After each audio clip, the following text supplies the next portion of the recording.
kind of biased or a lot of interest in the development of the global South economics. So yeah, I'm impressed by EU generally, EU's corporations in terms of trade, and especially the intellectual property aspect of trade, EU has invested both money and resources in developing the cultural creative industries in Nigeria, in Africa mostly, especially Nigeria, South Africa, Uganda, Kenya, Ghana. So it's been encouraging. Although we're going to talk about the aspect of that intervention or that cooperation that probably would enhance what we already have on ground, because my opinion is always throwing money at things, because I think the interventional agencies of the Northern Hemisphere, including EU, has not really, speaking for myself and from research I've done, has not really produced. So, yeah, internet. I hope the internet works. Yeah, can you hear me now? No, I can hear you. So it's just stuff that has not really produced. Yeah, the intervention in terms of, because there's a lot of money thrown at problems in Africa, not just economic. From far back in the 40s, 50s, there's been a lot of money thrown at problems in Africa or in the developing economies. But there's always this, for us, the so-called experts, those who are really looking into these programs with the tangibles, what I call the street outcomes, the relevancy to the people, to the socioeconomic life of the people, it's not really encouraging. So probably your studies would come up with how we're going to, because yes, there's a lot of money thrown at these problems, but it seems to be a disconnect, because if you look at how much money has been thrown into these problems, apart from EU, United Nations is throwing money, UNESCO, and WIPO now is really engaged in all these industries. But I hope we'll be able to connect those aspirational desires with the tangibles. So yeah. Yes, absolutely. Great. Just take notes. Is it okay with you if I record the interview? Oh yeah, go ahead. Okay. Right. Okay. Right. Yeah. You're in Europe. You have to take permissions. Yeah. But even not being in Europe, like I always, it's a matter of principle. Yeah. Just go ahead. Go ahead. Yeah. You have all my permissions to use whatever at any media, as long as you give me a copy of it.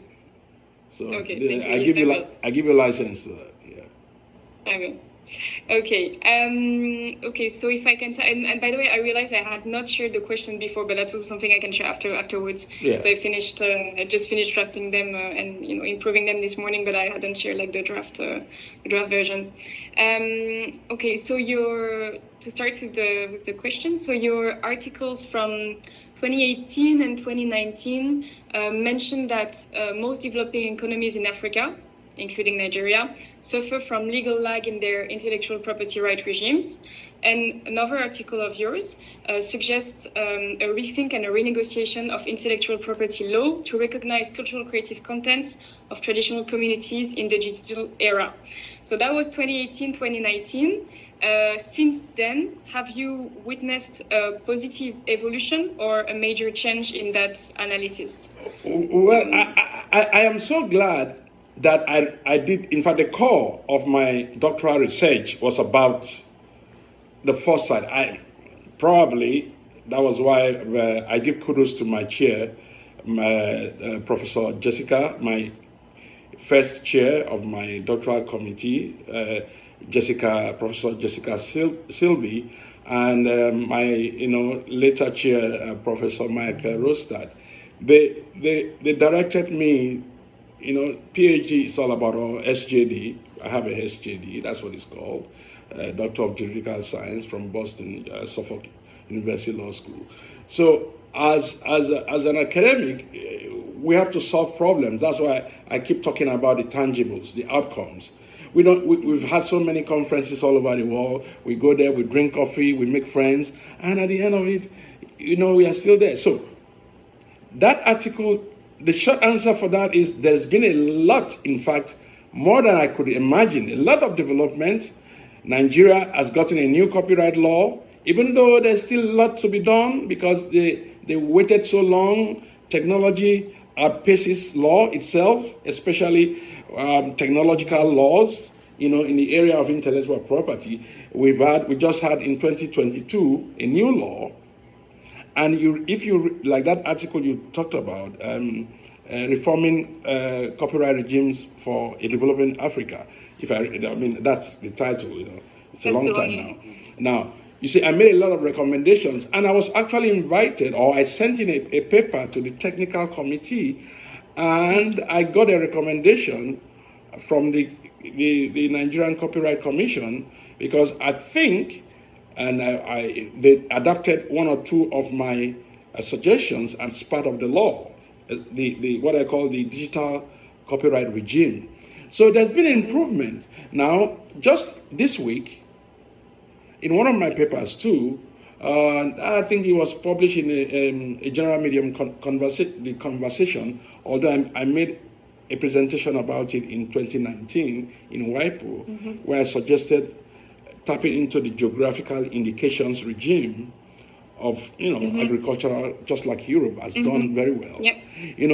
And just this week, Nigeria has formally brought out a draft of the GI, geographical indications regime. So that gladdens my heart that I'm joining a group of experts out there, and we are making progress, because without a legal framework, we can't start talking about the tangibles on the ground.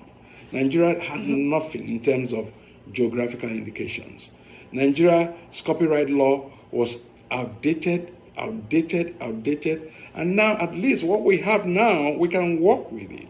So there's been, and now there's a talk about the patent law.